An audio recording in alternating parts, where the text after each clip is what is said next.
waa Dip jaay fay bro bëgg lu bëri dama concert yi suñu dur joué kontaan nañ ci trop ku ngay bokk ak seen grand yi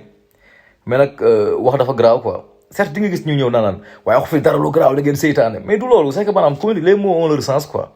tey jii mën nga def sa prestation ba dem sans pour autant nga kaan ay ku képp kuy téye micro yaay sa bàyyi gis ay fil tu vois Youssou Ndour kenn naam laam la amul naataangoo tu vois mooy sunu légende loolu ñëpp xam nañ ko mais comme ça tey jii boo nekkee artiste gis ay fil di job ak artistes yu bëri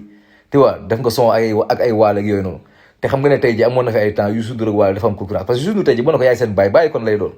Ismaël Lo wayatu Omar peut-être ne fait plus l'actualité Baba Maal talu ko ah Thione Seck la doon am rivalité Thione ma nga àllaaxira Wally dafa amoon di xaw tendance mooy loolu donc soo waxee rek gars yi mën nañu jàpp ne Wally tax ngay wax la affaire bien que mën nga bañ a waxee foofu d'accord nañu rafet njot mais nit rek boo nekkee yenn porte parole da nga war porte de voix daa am nuy communiquer man Ablaye bëgg dama